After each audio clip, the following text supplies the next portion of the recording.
یہ رشتہ کوئی دلی رضامندی سے نہیں ہو رہا۔ وہ لڑکیاں شام کی بس سے گاؤں آ رہی ہیں، حلیے سے شہری ہیں۔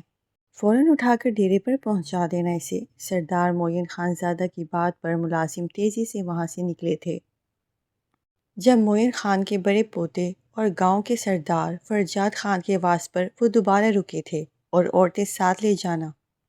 مرد ملازم نہ چھوئے۔ فرجاد خان غیرت کے معاملے میں خاندان میں سب سے زیادہ کڑک تھا۔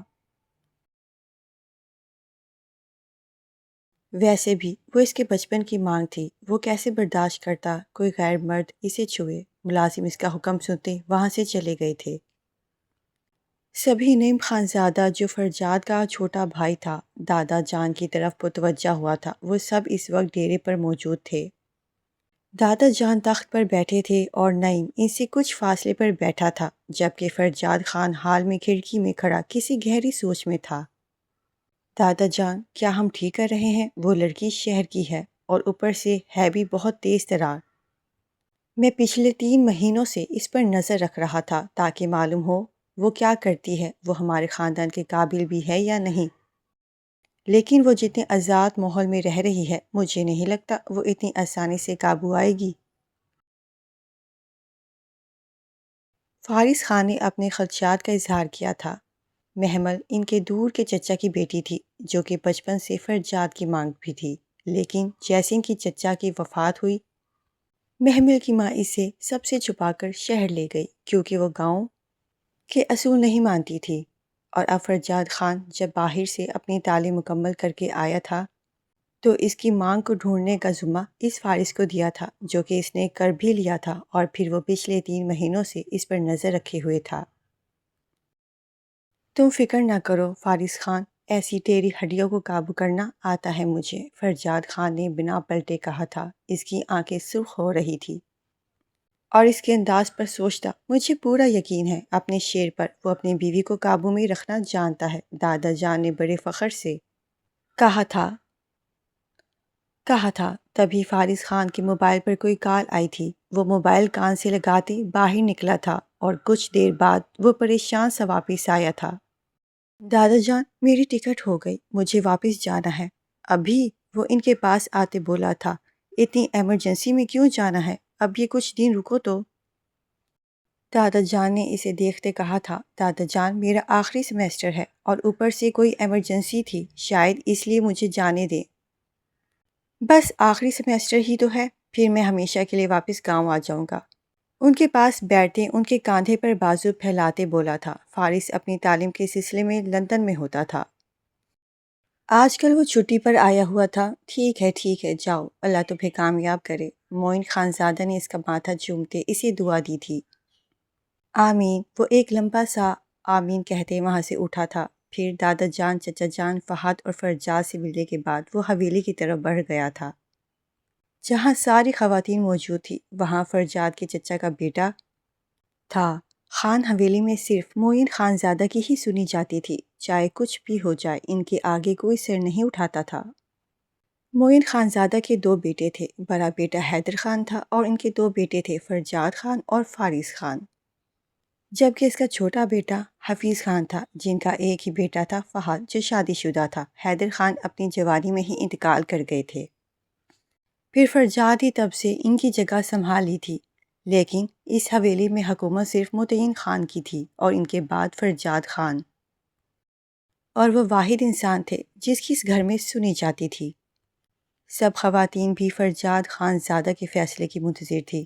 شام کو بس سے اتری تو وہ بہت کنفیوز تھی۔ وہ پہلی بار گاؤں آئی تھی، اور وہ بھی ایسا گاؤں جہاں وہ کسی کو نہیں جانتی تھی۔ وہ اندر ہی اندر ڈر بھی رہی تھی، لیکن وہ خود کو مضبوط ظاہر کرنے کی پوری کوشش کر رہی تھی۔ تبھی اس کے پاس آ کر کچھ لوگ رکے تھے، جن پہ کچھ لڑکیاں اور کچھ لڑکے تھے۔ بی بی، ہمارے ساتھ چلو، ایک ملازم نے کہا تھا۔ وہ سہم کر وہیں رک گئی تھی۔ بی بی جی، صاحب نے کہا ہے آپ کو لے آئیں، چلیں ہمارے ساتھ۔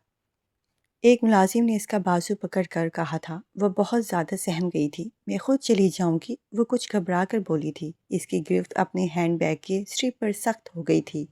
نہیں، آپ کو ہمارے ساتھ ہی جانا ہوگا، کہتے ساتھ ہی دونوں عورتوں نے اس کے بازو تھامے تھے۔ وہ کسی گڑیا کی طرح ان کے ساتھ کھینچتی جا رہی تھی۔ اس میں اتنی ہمت نہیں تھی کہ خود کو چھڑوا سکے۔ ان لوگوں نے اسے زبردستی گاڑی میں بٹھایا تھا اور وہاں سے لے گئے تھے۔ جیسے وہ حویلی میں داخل ہوئی تھی، فرجاد کے نکاح کا اعلان کر دیا تھا اور سب کچھ سیٹ کرنے کا حکم دیتے وہ مردان خانے کی طرف بڑھ گئے تھے۔ حویلی میں بھاگ دوڑ مچ گئی تھی۔ ملازمین اور گھر کی خواتین نے مل کر نکاح کا سارا انتظام کر لیا تھا۔ اب بس اس کا انتظار تھا۔ فرجاد خان سفید کرتے شلوار میں شال گلے کے گرد لپیٹے باہر آیا تھا۔ فرجاد اپنی مورے کی آواز پر وہ مردان خانے کی طرف جاتے جاتے پلٹا تھا۔ جی مورے، اس نے ان کے قریب آ کر پوچھا تھا۔ آج میرے بیٹے کا نکاح ہے، مجھے دیکھ تو لینے دو۔ وہ اسے محبت سے دیکھتے بولی تھی۔ مورے، بدلہ نہیں ہوں میں، ویسے ہی ہوں، اور ویسے بھی صرف اس لڑکی کو اس حویلی میں لانے کے لیے ہو رہا ہے یہ نکاح، کوئی دلی رضامندی سے نہیں ہو رہا۔ وہ ان کو سینے سے لگاتے اس طرح سے ہم مسکراتے بولا تھا۔ فرجاد خان، نکاح کوئی کھیل نہیں ہوتا بیٹا، تم اس نکاح کو نبھانے کی کوشش کرنا، وہ جیسی بھی ہے اب ہوگی تو تمہاری عزت ہی۔ اس کا ماضی جو بھی تھا اسے بھول جانا اور اس کے حال اور مستقبل کو دیکھنا، اگر کہیں جھوٹ رکھے تو اسے پیار سے بدل لینا، لیکن اس پاکیزہ رشتے کا مذاق نہ بنانا۔ وہ اپنے بیٹے کی بات سنتے فوراً اسے الگ ہوئی تھی اور پھر اسے سمجھانا چاہتا تھا۔ مورے، آپ فکر نہ کریں، آپ کا بیٹا ان لوگوں کو ڈیل کرنا جانتا ہے، بس سنجیدگی سے کہتے ان کے ماتھے پر بوسہ دیتے چلا گیا تھا۔ بانو بیگم جانتی تھی وہ سردار فرجاد خان تھا، وہ سنتا سب کی تھا، لیکن کرتا وہ اپنی تھا جو اسے ٹھیک لگے۔ انہوں نے اس بچی کے لیے دعا کی تھی۔ حویلی کے سب مرد حویلی کے بڑے ہال میں جمع تھے، جس کی دوسری طرف خواتین موجود تھی۔ گاؤں کے معزز لوگوں کو بھی بلایا گیا تھا۔ تبھی دو عورتوں کے ساتھ وہ اندر داخل ہوئی تھی۔ سب کی نظر اس لڑکی کی طرف اٹھی تھی اور فرجاد خان نے جیسے ہی نظریں اٹھا کر اسے دیکھا، اس کا چہرہ غصے سے سرخ ہوا تھا۔ سامنے کھڑی لڑکی جو شاید 19-20 سال کی تھی، گرین چیک والی لانگ فراک پہنے، ساتھ شاید کوئی ٹائٹس پہنا تھا، لیکن وہ کافی اونچا تھا، اس وجہ سے اس کی سفید پنڈلیاں تھوڑی تھوڑی نظر آ رہی تھی۔ بوڑھے سلکی بالوں کو پشت پر پھیلائے، چہرے پر ڈر اور معصومیت لیے بنا میک اپ کیے وہ پیاری تو لگ رہی تھی، لیکن ان کے گاؤں کی سادہ اور ہر وقت دوپٹے میں رہنے والی خواتین کے مقابلے میں وہ کافی ماڈرن لگ رہی تھی۔ اس کا حلیہ دیکھتے ہی سب مردوں نے نظروں کا زاویہ بدلا تھا، جبکہ پردے کی دوسری طرف بیٹھی عورتیں بھی حیرت سے اس لڑکی کی جرت دیکھ رہی تھی، جبکہ وہ اس وقت ڈری سہمی کھڑی تھی، اتنے سارے لوگوں کو دیکھ رہی تھی۔ وہ گھبرا گئی تھی، اور اوپر سے ان مردوں کی اتنی بڑی بڑی مونچھیں جو ان سب کو مزید رعبدار بنا رہی تھی۔ وہ وہیں کھڑی تھی، تبھی معین خان کی آواز وہاں گونجی تھی، فہمیدہ سے لے کر جاؤ یہاں سے اور اس کا حلیہ درست کر کے لاؤ۔ معین خان زادہ کی آواز پر وہ مزید سہم گئی تھی۔ چلو، نوکرانی نے اس کا بازو دوبارہ سے پکڑا تھا۔ مجھے کہاں لے کے جا رہے ہو؟ ہوش میں آئی تھی، پر تیزی سے اپنا بازو چھڑاتے بولی تھی، سارا ڈر ایک طرف، لیکن وہ یہاں اپنے ساتھ کچھ غلط نہیں ہونے دے سکتی تھی۔ اور اب محمل کو احساس ہو رہا تھا، اس لیے ماہی کی بات مان کر بہت بڑی غلطی کی۔ اس نے یہاں نہیں آنا چاہیے تھا۔ لڑکی، سنائی نہیں دے رہا؟ تم جاؤ یہاں سے، نکاح میں دیر ہو رہی ہے۔ معین خان زادہ نے اسے مخاطب کیا تھا۔ نکاح؟ اس کی آنکھیں پھیلی تھی۔ کس کا نکاح؟ اس نے گھبرا کر پوچھا تھا۔ شاید تمہاری اماں نے بتایا نہیں تمہیں؟ تم ہمارے بڑے پوتے کی مانگ ہو، فرجاد خان کی، اور اب تمہارا نکاح ہے ہمارے پوتے کے ساتھ، اس لیے جاؤ ان کے ساتھ، انہوں نے غصے سے کہا تھا۔ جبکہ وہ تو نکاح کا سن کر ہی ساکت کھڑی تھی۔ اس نے واقعی بات سن کر غلطی کر دی تھی۔ آپ کو غلط فہمی ہوئی ہے، میں انہیں سب بتانا چاہتی تھی، لیکن فہمیدہ خانزادہ نے اس کی بات کاٹی تھی۔ سنا ہی نہیں دے رہا تمہیں؟ لڑکی، بابا سین کیا کہہ رہے ہیں؟ ان کے چلانے پر وہ اپنی جگہ سے اچھلی تھی۔ پھر آنسو کو کنٹرول کرتے اس نے اس عورت کے پیچھے قدم بڑھائے تھے۔ وہ اسے خواتین کی طرف لے آئی تھی۔ تبھی ایک لڑکی جو شاید 30 سال کی تھی وہ اس کے پاس آ گئی تھی۔ آج جو تمہیں تیار کر دوں۔ وہ اسے لے کر کمرے میں چلی گئی تھی، جہاں بیڈ پر ان کا روایتی دلہن کا سرخ رنگ کا پٹھانی لباس پڑا تھا۔ یہ سب کیوں کر رہی ہیں؟ مجھے یہ نکاح نہیں کرنا، وہ اس لڑکی کی نرمی پر اس کا ہاتھ تھام کر بولی تھی۔ تم چپ کر کے نکاح کر لو ورنہ یہ تمہیں اور مجھے دونوں کو قتل کر دیں گے۔ اس نے محمل کو ڈرایا تھا اور وہ سچ میں ڈر بھی گئی تھی۔ پھر وہ لباس تبدیل کر کے آئی تو ماہین نے اس کا ہلکا سا میک اپ کر کے ریڈ لپسٹک لگائی تھی۔ پھر اس کے دوپٹے پر سرپرست کرتے وہ پیچھے ہٹی تھی۔ بہت پیاری لگ رہی ہو، بالکل چھوٹی سی گڑیا۔ ماہی نے مسکرا کر کہا تھا، آپ کون ہیں؟ محمل نے جسے ان کی بات سنی ہی نہیں تھی، میں فرجاد خان کی بھابھی ہوں، ان کی کزن کی بیوی ماہین۔ اس لیے اپنا تعارف کروایا تھا۔ فرجاد کون؟ اس نے الجھی نظروں سے اسے دیکھتے پوچھا تھا۔ فرجاد لالا، تمہارا ہونے والا شوہر۔ ویسے فرجاد غصے کے بہت تیز ہیں، کوئی ان کے سامنے کچھ بول نہیں سکتا، لیکن جتنی تم پیاری ہو مجھے لگتا ہے تم انہیں قابو کر لو گی۔ ماہی نے اسے چھیڑا تھا لیکن وہ تو مزید گھبرا گئی تھی۔ پھر وہیں سے باہر لے گئی تھی اور وہاں سب کے سامنے اس کا نکاح فرجاد خان سے کر دیا گیا تھا۔ لیکن اس لڑکی کی آئی ڈی کارڈ پر تو محمل لکھا ہے اور آپ کہہ رہے تھے لڑکی کا نام ماہی ہے، مولوی صاحب نے نکاح نامے پر لکھتے ہوئے پوچھا تھا۔ اس کی چلاک ماں نے بدل دیا ہوگا اس کا نام، آپ بس نکاح پڑھائیں۔ معین خان زادہ نے اسے کہا تو وہ بس جلد از جلد ان دونوں کا نکاح کروا دینا چاہتے تھے اور پھر کچھ ہی لمحوں میں ان دونوں کا نکاح ہو گیا تھا۔ وہ صرف اس شخص کے نام سے واقف تھی، وہ اسے جانتی تک نہیں تھی جس سے۔ دوسری طرف خان تاثرات لیے بالکل سنجیدہ بیٹھا تھا۔ محمل کا پہلا امپریشن ہی اس پر برا پڑا تھا۔ نکاح کے بعد اسے فرجاد خان کے کمرے میں پہنچا دیا گیا تھا۔ اتنا تو اسے سمجھ آ گیا تھا اور اوپر سے یہ سب بھی اسی انتظار میں تھے کہ ماہی کے آتے ہی وہ زبردستی اس کا نکاح کروا دیں گے۔ پہلے وہ کافی گھبرا گئی تھی اور اب جب تحمل سے سب سے سوچا تو اسے سب سے زیادہ غصہ ماہی پر آیا تھا، جس نے دوستی کے نام پر دھوکہ دیا تھا۔ وہ کسی اور سے کیا گلہ کرتی جب اس کی سب سے قریبی دوست نے دھوکہ دیا تھا۔ وہ فرجاد خان کے کمرے میں بیٹھی یہ سب سوچ رہی تھی۔ ماہین اسے چھوڑ کر گئی تھی۔ وہ سارے کمرے کا اشتیاق بھری نظروں سے دیکھتے جا کر صوفے پر ٹک گئی تھی۔ وہ حیرت سے سامنے دیوار پر بڑی سی کھڑکی کو دیکھ رہی تھی۔ تبھی جھٹکے سے دروازہ کھول کر فرجاد خان زادہ اندر داخل ہوا تھا۔ اسے دیکھ کر وہ سہم کر کھڑی ہوئی تھی۔ سامنے سفید لباس، سیاہ شال کندھوں پر اوڑھے چال چلتے اس کے رعب دار شخصیت کے سامنے وہ تو کچھ بھی نہیں تھی۔ اس کی آنکھوں کی سرخی دیکھ کر وہ گھبرا گئی تھی۔ ختم کرو یہ ڈھونگ، فرجاد خان کی آواز کمرے میں گونجی تھی۔ وہ ایک دم پیچھے ہٹی تھی پر فرجاد خان اپنے مضبوط قدم اٹھاتے اس کے قریب آیا تھا۔ وہ اس کے قدموں کو اپنی طرف بڑھتا دیکھ کر پیچھے ہٹی تھی، یہاں تک کہ وہ جا کر دیوار کے ساتھ لگی تھی۔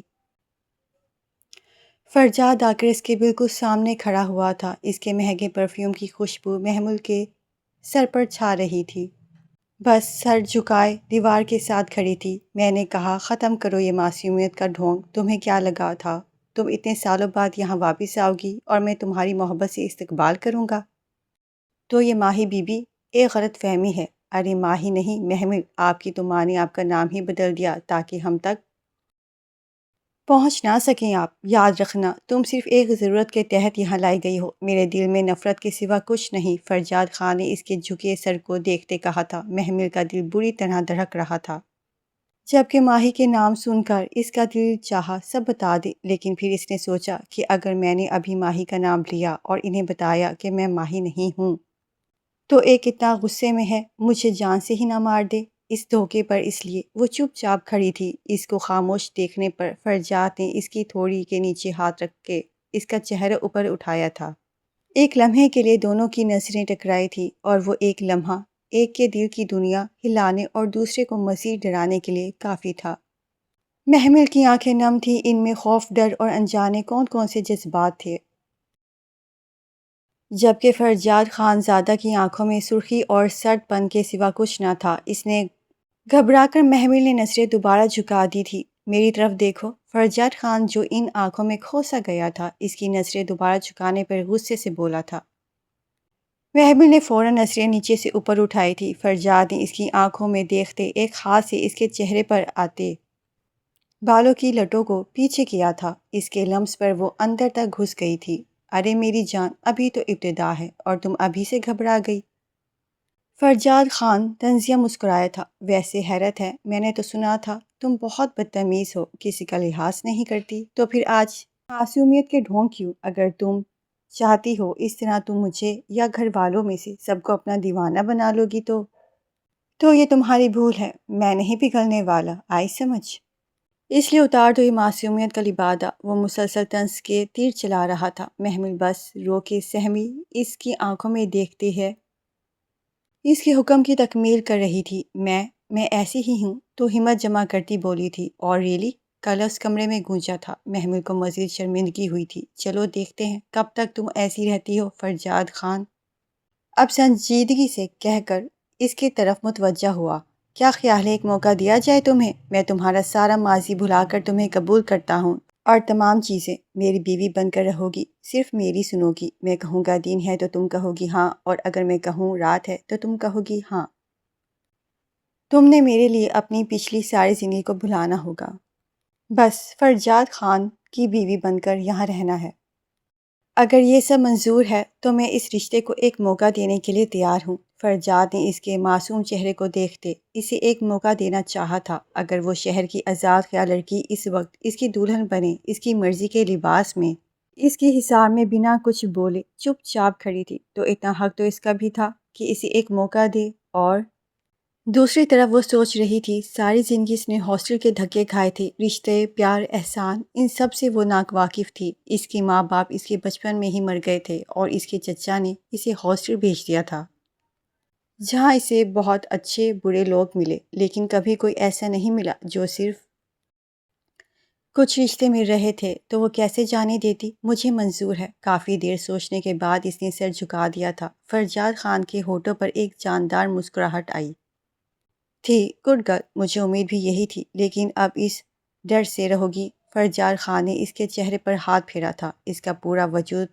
کانپ رہا تھا۔ اب وہ اسے بیڈ پر بٹھا چکا تھا اور اس کا دوپٹہ، جویلری سب اتار کر ایک سائڈ پر رکھا تھا۔ فرجاد نے گہری نظروں سے اس کی طرف دیکھا تھا۔ محمل نے گھبرا کر اپنا رخ تھوڑا سا بدل لیا تھا۔ محمل، اس کی تنبیہ کرتے انداز پر وہ سمجھ گئی، جس کے تیزی سے رخ اس کی طرف موڑا تھا۔ گڈ، سمجھنے لگی ہو۔ اپنے شال اتار کر صوفے پر پھینک دے، لائٹس آف کر کے بیڈ پر آیا تھا۔ وہ خود نہیں جانتا تھا وہ اس لڑکی کو موقع کیوں دے رہا ہے، کیوں وہ اس لڑکی کو پانا چاہتا تھا۔ شاید نکاح کا سر، یا شاید اس کے معصوم آنکھوں کا جادو چل گیا تھا۔ فرجاد نے بیڈ پر بیٹھتے اس کا ہاتھ تھام گیا۔ وہ اسے اپنے پاس کھینچتا۔ محمل اس کے اوپر تھی، فرجاد کے کرتے کے بٹن دیکھ رہی تھی، اور فرجاد کروٹ لیتے محمل کو اپنے نیچے کیا تھا۔ کمرے میں موجود مدھم روشنی ان کے چہرے کے نقوش واضح کر رہی تھی۔ محمل کی سانسیں فرجاد کے چہرے سے ٹکرا رہی تھی، جو کہ فرجاد خان کی گہری نظر کے چہرے کے ایک ایک نقش کا دیدار کر رہی تھی۔ وہ اس کے اتنے قریب تھا کہ محمل کو اس کی وجود کی تپش صاف محسوس ہو رہی تھی۔ فرجاد نے اس کے پیشانی سے بال ہٹائے تھے، اور پھر اس کا ہاتھ اس کے گال پر جا کر ٹھہر گیا تھا۔ تم نے میرے ساتھ وعدہ کیا، تو یاد رکھنا جس دن وہ وعدہ ٹوٹا، فرجاد خان تمہیں بخشے گا نہیں۔ فرجاد کی گمبھیر آواز کمرے میں گونجی تو محمل کی دل کی دھڑکنیں مزید تیز ہو گئی تھی۔ اس نے نظریں نیچے جھکا دی جیسے وہ اس کے سحر سے بچنا چاہتی ہو۔ فرجاد خان کے چہرے پر ایک فاتحانہ مسکراہٹ بھری تھی۔ اس نے محمل کی بند مٹھیوں کو کھول کر اس کی انگلیوں میں اپنی انگلیاں الجھا دی۔ مجھ سے گھبرانے کی ضرورت نہیں، بشرطیہ تم ویسی رہو جیسا میں نے تمہیں قبول کیا ہے۔ فرجاد خان چاہتا تھا کہ محمل کمفرٹیبل محسوس کر سکے اس کے ساتھ۔ محمل کے منہ سے الفاظ نہیں نکل رہے تھے۔ فرجاد خان کا لمس، اس کی نگاہیں، سب کچھ اسے مغلوب کر رہا تھا۔ پر فرجاد خان نے اس کی خاموشی کو رضامندی سمجھتے اس کے چہرے پر جھکتے فاصلے مزید سمیٹ لیے تھے، اور محمل نے پیچھے ہٹنے کی کوشش نہیں کی تھی، بلکہ وہ تو اس کے سحر میں کھونے لگی تھی۔ سورج کی روشنی پردے کو چیر کر اندر آ رہی تھی اور سیدھا فرجاد خان کی چہرے پر پڑی تھی۔ آنکھیں کھولی تھی، لیکن اپنے بازو پر وزن محسوس کرتے اس کی نظر اپنے ساتھ لیٹے وجود کی طرف اٹھی تھی۔ فرجاد خان کے کندھے پر سر رکھے اس کے سینے میں چہرہ چھپائے سو رہی تھی۔ فرجاد کے لب خود بخود مسکرائے تھے۔ رات کو جو یاد کرتا، اس کی مسکراہٹ مزید گہری ہوئی۔ فرجاد نے نرمی سے اس کے بالوں میں ہاتھ لگایا تھا۔ محمل، اس نے محمل کے کان میں سرگوشی کی تھی، لیکن وہ ٹس سے مس نہیں ہوئی تھی۔ پر فرجاد کے ماتھے پر بل پڑے تھے۔ لڑکی، سنائی نہیں دے رہا تمہیں؟ اٹھو۔ فرجاد نے اس کا کاندھا جھنجھوڑا تھا۔ اس نے ہڑبڑا کر آنکھیں کھولی تھی اور خود کو اتنا قریب دیکھ کر بیٹھی تھی۔ اس کا چہرہ شرم و حیا سے سرخ ہو رہا تھا، بال اطراف میں بکھرے ہوئے تھے۔ فرجاد محمل کی حالت دیکھتے زیر لب مسکرایا تھا۔ اٹھو اور فریش ہو کر آؤ، فرجاد خان نے ایک اور حکم دیا تھا۔ وہ اس کی طرف دیکھے بنا واش روم میں چلی گئی تھی۔ پھر ایسے احساس ہوا وہ کپڑے تو لے کر نہیں گئی۔ اس سے پہلے وہ باہر نکلتی واش روم کا دروازہ بجا تھا۔ کون؟ اس نے گھبرا کر پوچھا تھا۔ میں ہی ہوں، اور میرے علاوہ کون ہوگا؟ فرجاد روب بھری آواز سنائی دی تھی۔ جی بس محمل اتنا ہی بول پائی تھی۔ تم اپنے کپڑے تو لے کر نہیں گئی تھی، اس لیے دروازہ کھولو اور کپڑے پکڑو۔ فرجاد کی بات پر وہ چونکی تھی۔ فرجاد خان جیسا انسان اس کے کپڑے لیے دروازے کے اس پار کھڑا تھا۔ ایک لمحے کے لیے اسے اپنا آپ بہت خاص لگا تھا، لیکن پھر سر جھٹکتی اس نے دروازہ کھول کر کپڑے پکڑے۔ وہ اسے کپڑے پکڑا کر چلا گیا تھا۔ لباس تھا جس پر ہلکی ہلکی امبرائڈری کی گئی تھی۔ ہلکا سا تیار ہو کر وہ فرجاد خانزادہ کے ہمراہ باہر نکلی تھی، جو خود اس وقت سیاہ لباس میں ملبوس تھا۔ وہ دونوں ایک ساتھ نیچے آئے تھے، جہاں ڈائننگ ٹیبل پر سب موجود ہیں۔ سربراہی کرسی پر بیٹھے معین خانزادہ نے ان دونوں کی طرف دیکھا تھا، بلکہ وہاں موجود ہر شخص نے ان دونوں کو دیکھا تھا کہ سب کی نظریں سے کنفیوز ہوتی فرجاد کے پیچھے چھپنے کی کوشش کر رہی تھی۔ فرجاد نے سب کو سلام کیا، اس کے لیے کرسی کھینچی تھی۔ وہاں موجود ہر انسان کی آنکھیں پھیری تھی۔ فرجاد خان دیکھ رہے تھے۔ بیٹھو، اسے کھڑا دیکھ کر فرجاد نے کہا تھا۔ فرجاد اب یہ لڑکی ہمارے ساتھ بیٹھ کر کھانا کھائے گی؟ فرجاد چچی نے غصے سے کہا تھا۔ کیوں، کیا برائی ہے اس میں؟ اور لڑکی فی الحال خانزادہ کی بیوی ہے، جو مقام میرا ہے اس گھر میں ویسا ہی اس کا بھی ہونا چاہیے۔ میں کسی کو محمل کے ساتھ کوئی زیادتی کرے نہ دیکھوں تو غصے سے بولا تھا۔ اس کی بات پر سب چپ ہو گئے تھے۔ چچی کے علاوہ سب کو فرجاد کا یہ روپ اچھا لگا تھا۔ معین خانزادہ کو بھی یہ فیصلہ فرجاد کے حق میں ٹھیک لگا تھا۔ بیٹھ جاؤ، بیٹھ جاؤ۔ پھر اس کی طرف مڑتے اسے آنکھیں دکھائی جو ابھی تک کھڑی تھی۔ وہ جلدی سے بیٹھ گئی تھی۔ پھر فرجاد نے پہلے اس کی پلیٹ میں ناشتہ نکالا اور پھر اپنی نہ جانے کی ایسی کشش تھی۔ پانی کا گلاس اٹھا کر خود نہ پینے والا آج اس کی خدمت کر رہا تھا۔ آپ لوگ پلیز اپنا ناشتہ کریں گے؟ میری بیوی کنفیوز ہو رہی ہے۔ محمل سر جھکائے ناشتہ کر رہی تھی، جبکہ وہ مطمئن سے ناشتہ کر رہا تھا۔ ڈیرے پر موجود کچھ زمینی کاغذات دیکھ رہا تھا جب معین خان اس کے پاس آئے تھے۔ فرجاد، کیا تم نے اس لڑکی کو قبول کر لیا؟ انہوں نے پاس بیٹھتے پوچھا تھا۔ جی دادا جان، وہ بیوی ہے، وہ میرے نکاح میں ہے، میرا نکاح ہوا ہے ہمارے، اس لیے اس رشتے کی خاطر میں نے اسے ایک موقع دیا ہے۔ اس نے کاغذات سے سر اٹھا کر ان کے خلاف دیکھتے کہا تھا۔ فرجاد، یہ شہری لڑکیاں بہت تیز ہوتی ہیں، خیال رکھنا۔ دادا جان نے اس کے کاندھے پر ہاتھ رکھا تھا۔ لیکن مجھے نہیں لگتا وہ ایسی ہے۔ اس کے منہ سے نہ جانے کیوں یہ الفاظ خود بخود نکلے تھے۔ یہ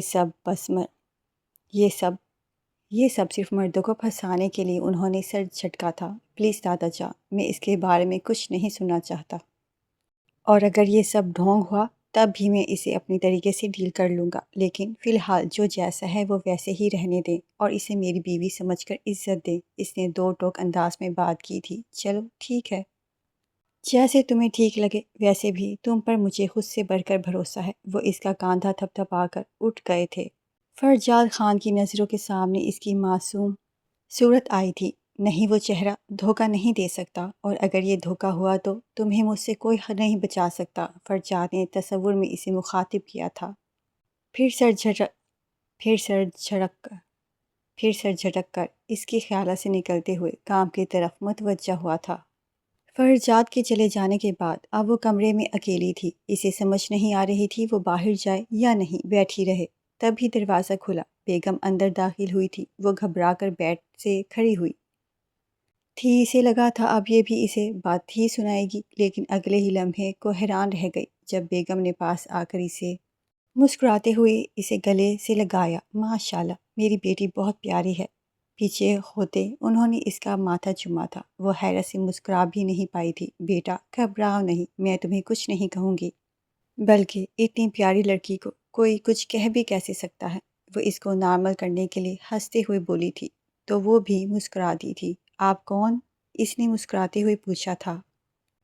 میں فرجاد کی موڑے ہوں اور اب تمہاری بھی، تو مجھے موڑے کہنا جیسے فرجاد اور نیم کہتے ہیں۔ انہوں نے اس کے دونوں ہاتھ تھامے ہوئے تھے۔ وہ مزید کھل اٹھی تھی۔ آپ کو پتہ ہے میں نے کبھی کسی کو موڑے نہیں کہا۔ کتنا خوبصورت ہوتا ہے نا یہ احساس، حسرت سے بولی۔ اچھا اپنی ماں کو تم ماما یا امی کہتی ہوگی؟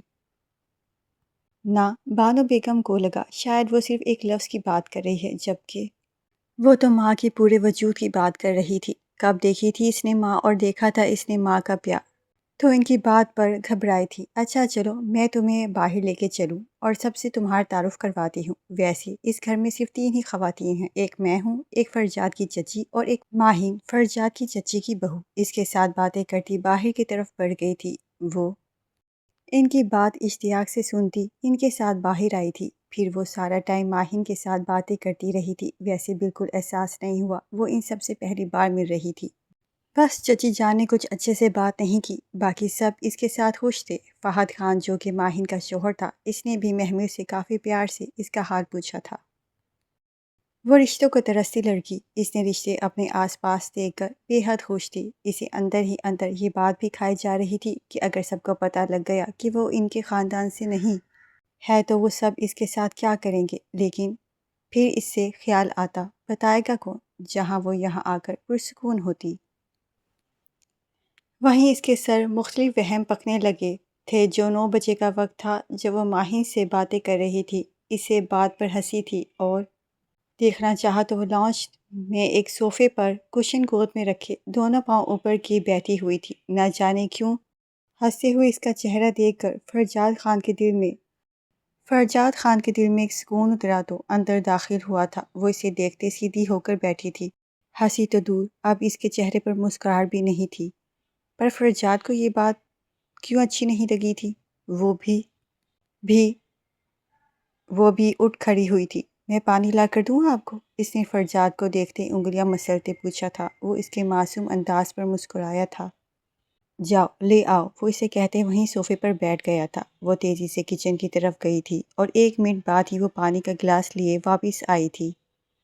اس نے مسکرا کر گلاس آگے کیا تھا۔ فرجاد نے غور کیا تھا کل کی نسبت آج وہ کافی بہتر لگ رہی تھی اور کچھ کانفیڈنٹ بھی تھی۔ شاید آج گھر والوں سے مل کر ان سے بات کر کے اس کا ڈر کچھ کم ہو گیا تھا۔ فرجاد نے پانی پینے کے بعد گلاس اس کی طرف بڑھایا تھا۔ کھانا لاؤں آپ کے لیے؟ اس نے دوبارہ پوچھا تھا۔ فرجاد نے اس کی طرف دیکھا تھا۔ پیچ سمپل گھٹنے تک آتی شرٹ اور ٹراؤزر پہنے، گلے میں گرین دوپٹہ لیے وہ اس کے سامنے کھلے بال کمر پر بکھیرے ہوئے تھی۔ وہ چھوٹی سی لڑکی اس کی خدمتوں میں لگی ہوئی تھی اور فرجاد کو کہیں نہ کہیں یہ سب اچھا لگ رہا تھا۔ آج سے پہلے سے صرف ملازم ہی کھانا دیتے تھے کیونکہ اس وقت سب سو رہے ہوتے تھے، لیکن آج وہ اس کی فکر کرتی اچھی لگ رہی تھی۔ ہاں روم میں لے آؤ، وہ اسے کہتے روم میں چلا گیا اور وہ کچن میں کھانا گرم کرتی۔ وہ بانو بیگم کی باتیں ہی سوچ رہی تھی۔ بیٹا اب تم اس گھر کی بہو ہو، فرجاد تمہارا شوہر ہے، اب تمہیں اس کے دل میں جگہ خود بنانی ہے۔ اچھی بیوی وہ ہوتی ہے جو اپنے شوہر کو کسی چیز کی کمی نہ ہونے دے، جو اپنے شوہر کی ہر ضرورت کا خیال رکھے، اس کے لیے سوچے اور اس کے آگے پیچھے پھرے تاکہ وہ کسی اور لڑکی کی طرف متوجہ نہ ہو۔ اس کے ساتھ ہی انہوں نے اسے بہت سی باتیں سکھائی تھی کہ شوہر کے دل میں جگہ کیسے بنانی ہے، اور اب وہ وہی سب کر رہی تھی۔ اسے اس گھر کے لوگوں سے ایک ہی دن میں پیار ہو گیا تھا اور اب وہ ان سب کو چھوڑ کر کبھی نہیں جانا چاہتی تھی۔ وہ کھانا لے کر کمرے میں آئی تو وہ صوفے پر بیٹھا موبائل استعمال کر رہا تھا۔ اسے دیکھتے ہی سیدھا ہو کر بیٹھا تھا۔ محمود کھانے کی ٹرے سامنے رکھتے پلٹی تھی، لیکن فرجاد نے اس کا ہاتھ تھام کر اسے روکا تھا۔ بیٹھو، اس نے محمود کو اپنے پاس بیٹھنے کا کہا تھا تو وہ اس کے پہلو میں بیٹھ گئی تھی۔ تم نے کھانا کھایا؟ اس نے بہت پیار سے محمود سے پوچھا تھا۔ جی کھایا تھا، وہ کنفیوز ہوئی تھی۔ چلو میرے ساتھ دوبارہ کھاؤ، اس کا انداز اس کا حکم بھرا تھا۔ لیکن میں نے تو ابھی، وہ مزید کچھ بولتی فرجاد نے نوالا اس کے منہ میں ڈالا تھا۔ اچھے بچوں کی طرح کھاؤ بیٹھ کر، ہمیشہ کھانا اکیلے کھاتا تھا، میں اب بیوی کے ہوتے ہوئے بھی اکیلے کھاؤں؟ یہ تو غلط بات ہے۔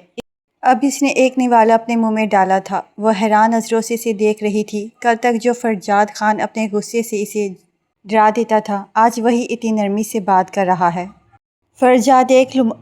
فرجاد ایک نوالا خود کھاتا اور ایک نوالا اسے کھلاتا، اور اسی طرح اس نے آدھا کھانا محمل کو کھلا دیا تھا۔ اسے احساس تک نہیں ہوا تھا، دیکھو کتنی بھوک لگی تھی تمہیں، میرا سارا کھانا تو تم ہی کھا گئی۔ فرجاد نے مصنوعی افسوس یہ کہا تھا، اور وہ واقعی پریشان ہو گئی تھی۔ مجھے پتہ ہی نہیں لگا، میں آپ کے لیے اور لے آؤں؟ وہ اٹھنے لگی تھی، لیکن فرجاد نے اس کی کمر میں ہاتھ ڈالتی اس کی کوشش ناکام بنا دی تھی۔ سنو فرجاد اس کی طرف جھکا تھا، یہ اتنا اچھے بننے کی کوشش کیوں کر رہی ہو؟ فرجاد کو جیسے ابھی بھی یقین نہیں تھا کہ وہ اسے دھوکہ نہیں دے رہی۔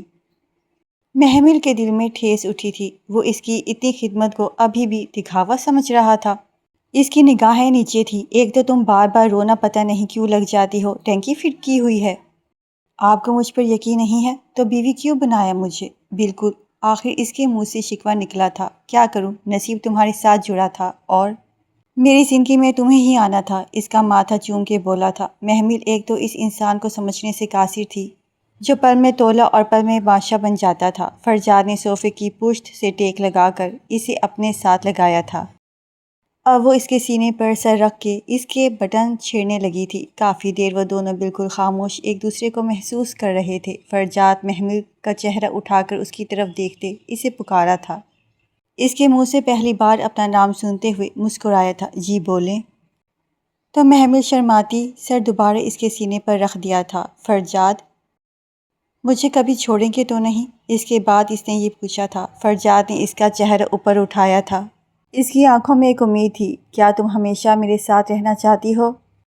فرجاد نے اس کی آنکھوں میں دیکھتے ہوئے پوچھا تھا، تو اس نے بنا ایک لمحہ ضائع کیے اس بات پر سر ہلایا تھا۔ اگر کبھی مجھے چھوڑ کر واپس جانے کا دل چاہا تو؟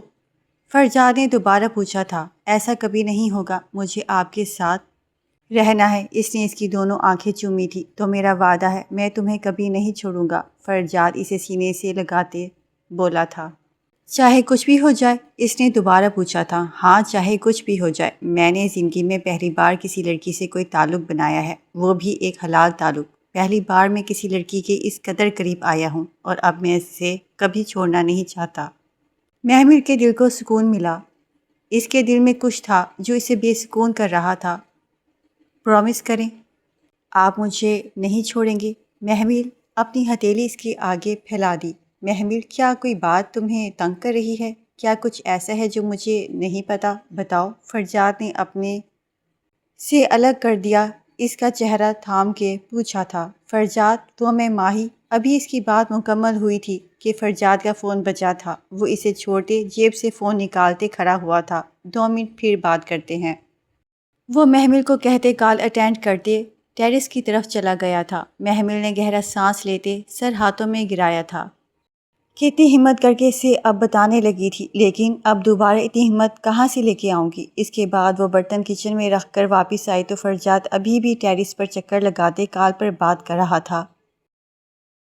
وہ جا کر بیڈ پر لیٹ گئی تھی، اور پھر نہ جانے کب اس کی آنکھ لگ گئی۔ فرجاد واپس آئے تو وہ سو رہی تھی۔ جس نے جھک کر اس کی طرف دیکھا تھا، پھر پیار سے اس کی پیشانی سے بال ہٹاتے اس نے لب محمل کے ماتھے پہ رکھے تھے۔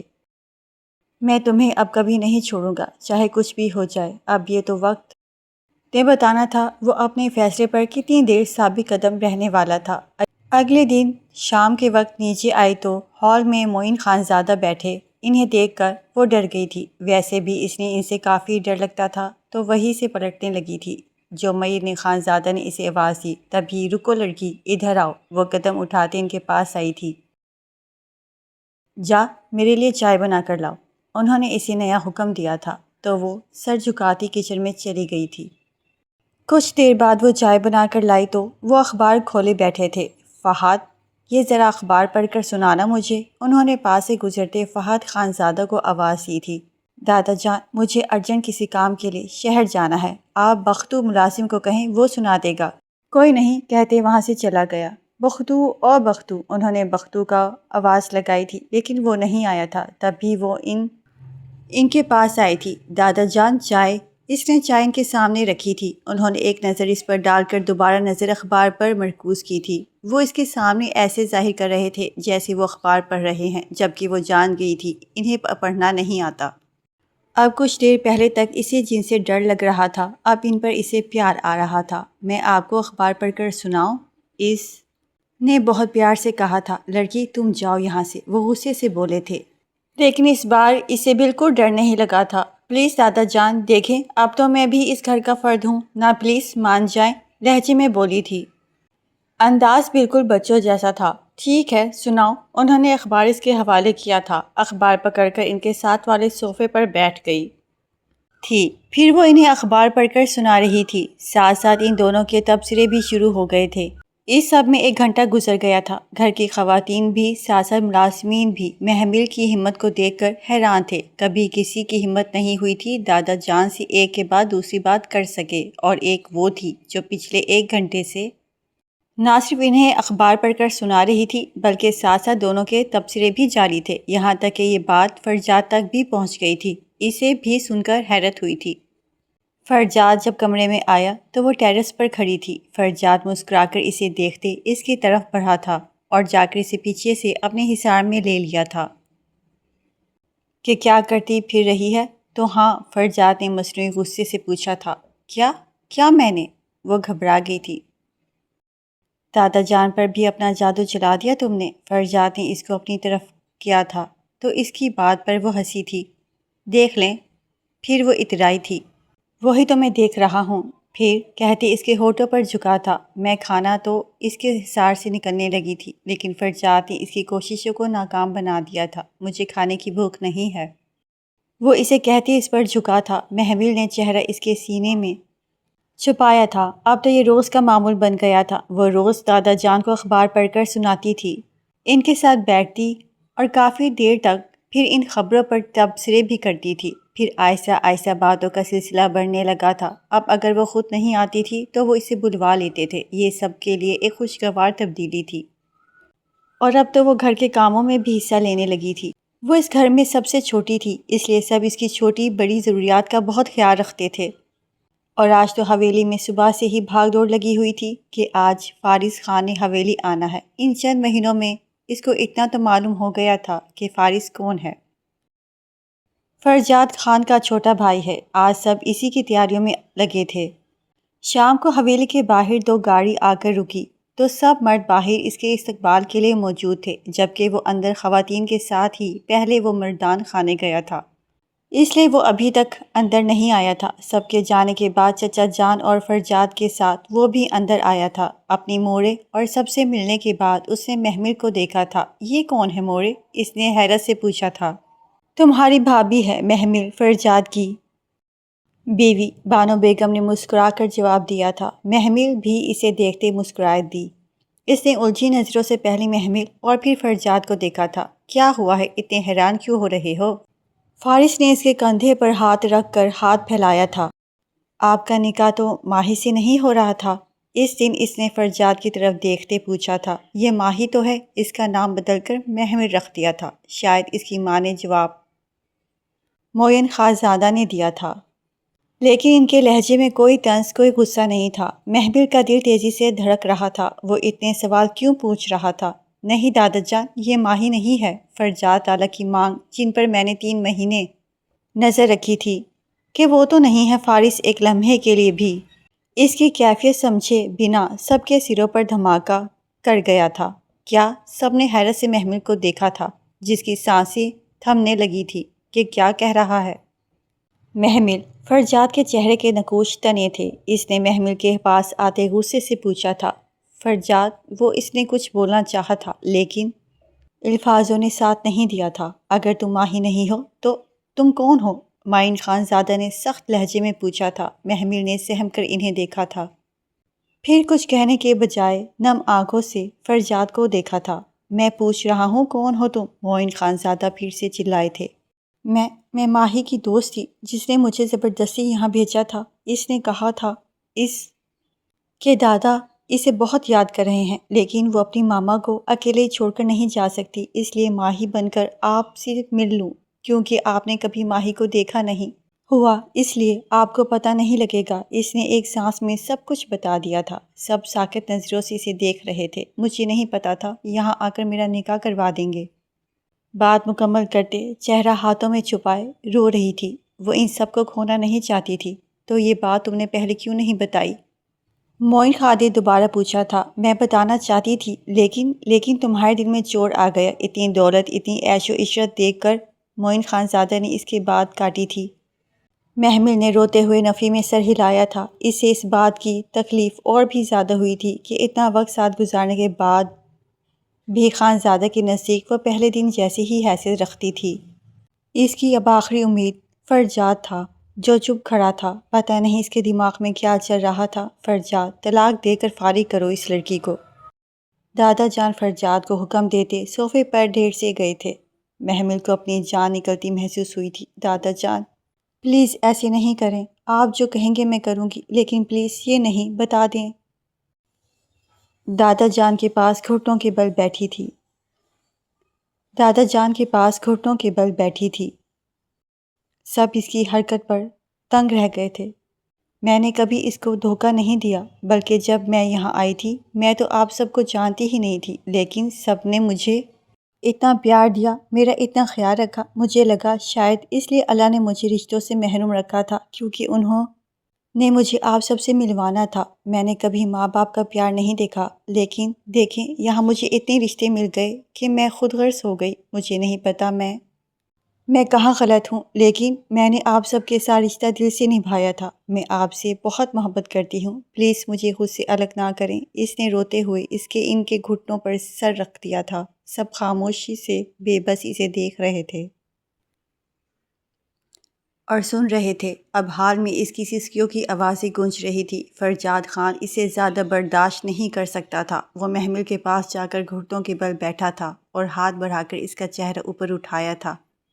وہ سہمی نظروں سے اسے دیکھ رہا تھا۔ پاگل لڑکی، کیا حال کر لیا رو رو کر تمہیں؟ لگتا ہے فرجاد خان اپنے وعدے سے اتنی جلدی پیچھے ہٹ جائے گا۔ میں نے تم سے وعدہ کیا تھا، چاہے کچھ بھی ہو جائے میں تمہیں نہیں چھوڑوں گا، اور آج بھی میں اس بات پر قائم ہوں۔ میں کسی کے بھی کہنے پر تمہیں نہیں چھوڑوں گا۔ میرا نصیب تم ہی تھی، ماں ہی نہیں۔ تم نے مجھ تک آنا ہی تھا، تم آ گئی۔ مجھے تم ہر حال میں قبول ہو۔ فرجاد نے اس کے آنسو صاف کیے تھے۔ معین خان زادہ نے بھی نم آنکھوں سے محمل کے سر کے اوپر ہاتھ رکھا تھا۔ ویسے تمہیں پتہ ہے مجھے پہلی بار پوتی ملی تھی، جو مجھ پر حق جتاتی، ضد کر کے اپنی بات منواتی تھی، اور میں بھی اس رشتے کو کھونا نہیں چاہتا تھا۔ دادا جان نے اس کے سر پر ہاتھ رکھے رازداری سے کہا تھا، لیکن وہاں موجود سب لوگوں نے سنی تھی۔ وہ ان کی بات پر ہنسی تھی اور باقی سب مسکرا دیے تھے۔ فرجاد نے بھی مسکراتے ہوئے معین دادا کی طرف دیکھا تھا۔